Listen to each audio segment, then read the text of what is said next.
Have you heard of the Competition Commission before? Not yet, sir. I'm not clear. It's a government-established agency that is there to monitor fair practices in the market economy. It mostly assists the department and the public with complaints whereby you find that there are some certain practice whereby big organizations are not playing by the rules. For argument's sake, I think we know the issue of Tiger Brands and Company. Have you ever heard of any cases like the bread cartel? Not really. Come again? First, it was the collusion between our big bread producers. The second one was in the construction industry. Do you know what a cartel is? No, what is that? Cartels. The only interesting one for me was the one for bread.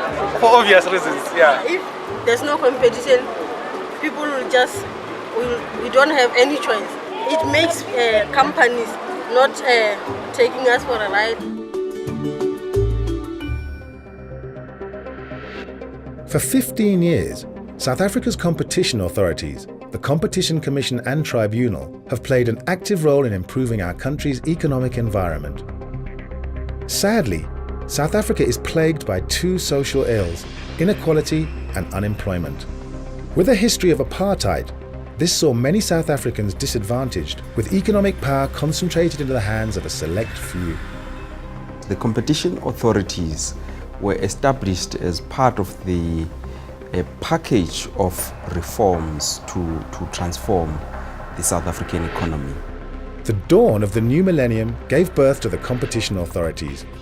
Well, the Competition Commission is a body that's tasked to make sure that the South African economy is competitive. I'll give you an example. If you have only 2 bakers and those bakers were going to merge, then you are only going to have 1 baker. Once you have 1 baker, it can charge whatever price. There are also things that people are not allowed to do, such as fixing pricing. So if we have allegations like that, we will investigate them and we will prosecute them. The tribunal, quite simply, is the court of the competition system. And we hear the cases. I mean, there are 2 types of cases we get. We get merger cases and we get prohibited practice cases. And we've got to decide whether we should clear a merger, clear it with conditions, or in a prohibited practice case, we decide whether somebody's contravened the act, and if they have, what the remedy is. So in the early days, for example, the corporate leniency policy was already drafted and contemplated. After having learned the lessons, hard lessons of the first 5 years, the policy was refined and brought enormous successes. Soon after its inception, the Commission discovered that cement giants were involved in a cartel.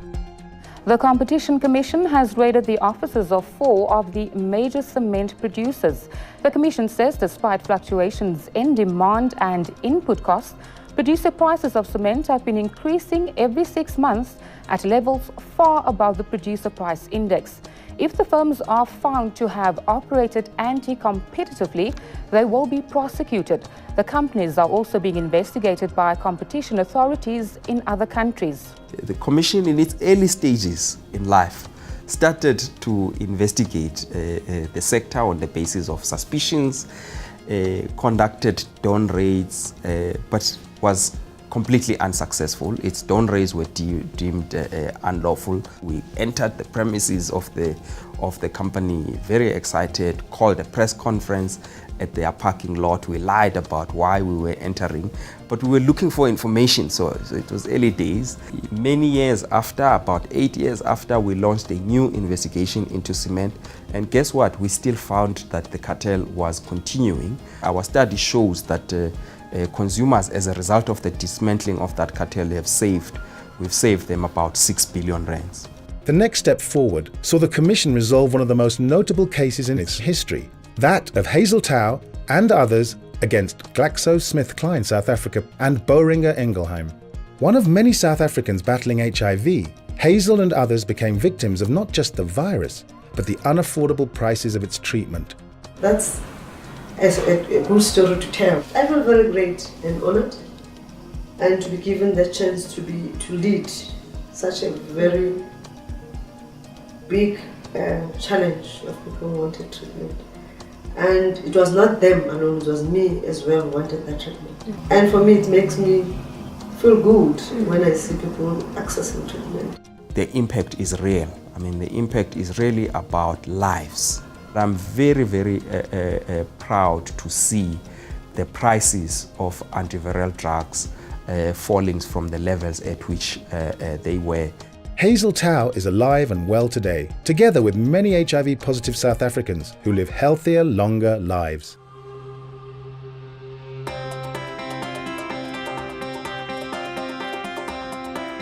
The Commission sought to target priority sectors where the application of competition policy would have its biggest impact.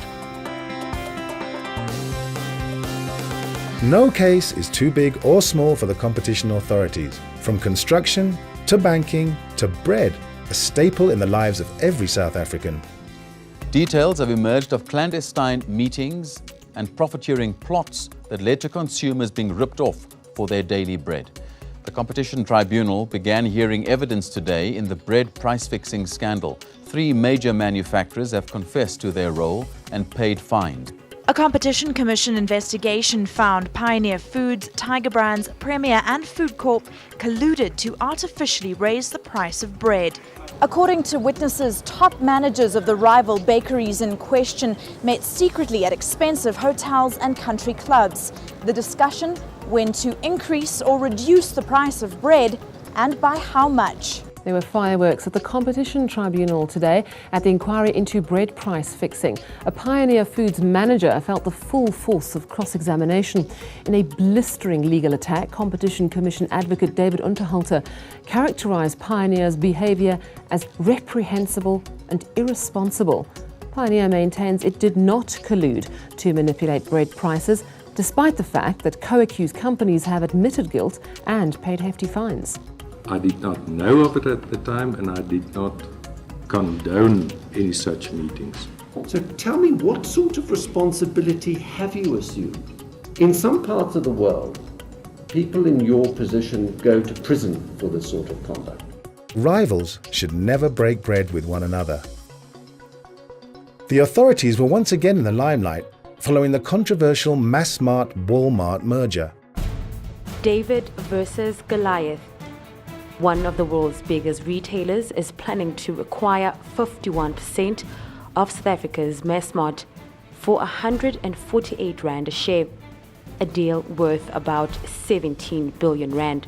It means the American retail giant, often accused of undercutting prices, will have a majority stake in stores such as Makro, Game and Builders Warehouse.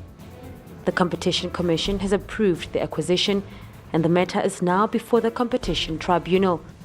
However, the anti-Walmart coalition, made up of various unions as well as COSATU, says it will be the end of workers' rights. We are very concerned that it will be against the growth path that South Africa is embarking upon. The fact that it only deals with imports from China and elsewhere in Southeast Asia, where we all know that labor rights, worker rights and human rights are not respected. It's been alleged that part of this low-cost model is to also keep wages in check at a low rate. Critics argue these lower prices draw customers away from smaller businesses. In fact, that is the cornerstone of the argument presented by the anti-Walmart coalition and fundamental to the argument presented by the 2 government departments in earlier affidavits. I think the Walmart case is probably one of the most high-profile cases that we've got. The CAC actually made 2 decisions in that case. In the first case, I think the important difference between its decision and the tribunal's decision was it reinstated workers who'd been retrenched prior to the takeover taking place, but at a time when the takeover was being contemplated. What the court, I think, recognised in the second time round is that competition agencies can be limited in terms of what they can do with the public interest, and that Competition Act is an instrument, but it's not the perfect instrument to decide these things. So I think that was an important take-home message from that second decision.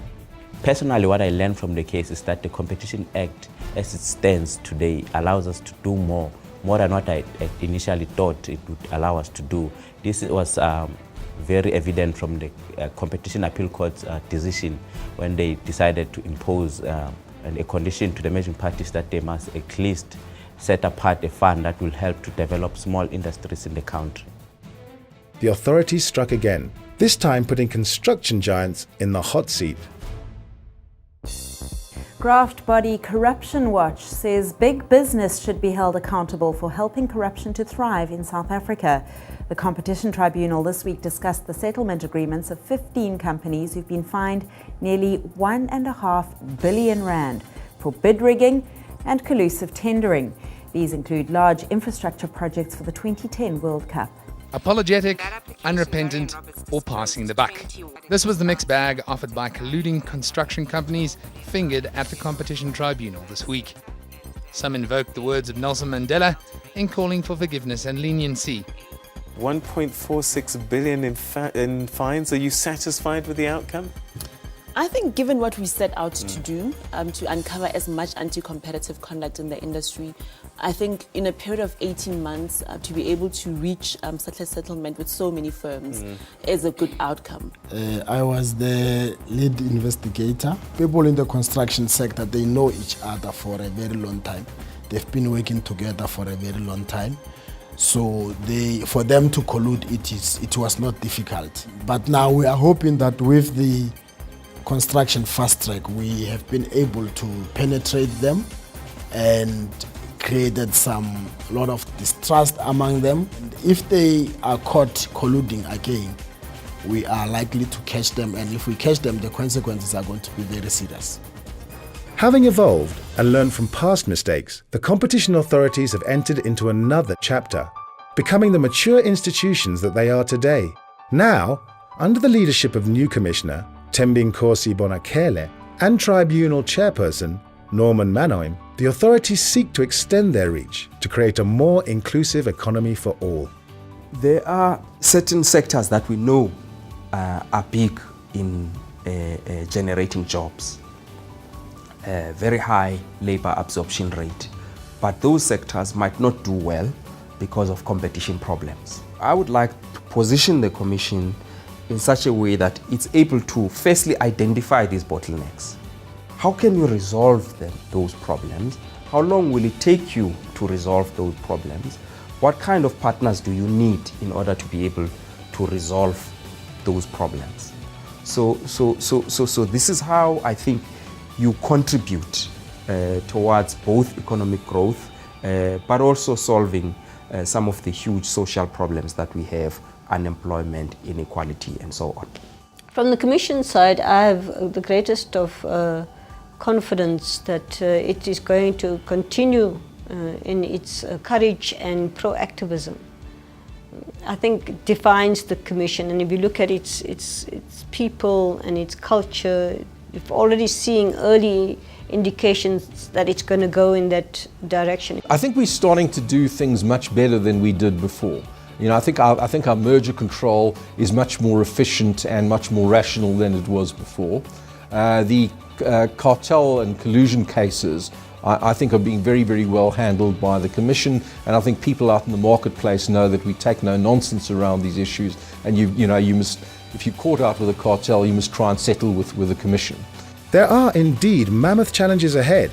The market inquiry on private healthcare has seen an independent panel and a team of experts appointed to explain the drastically increasing prices of this sector, aiming to improve its competition.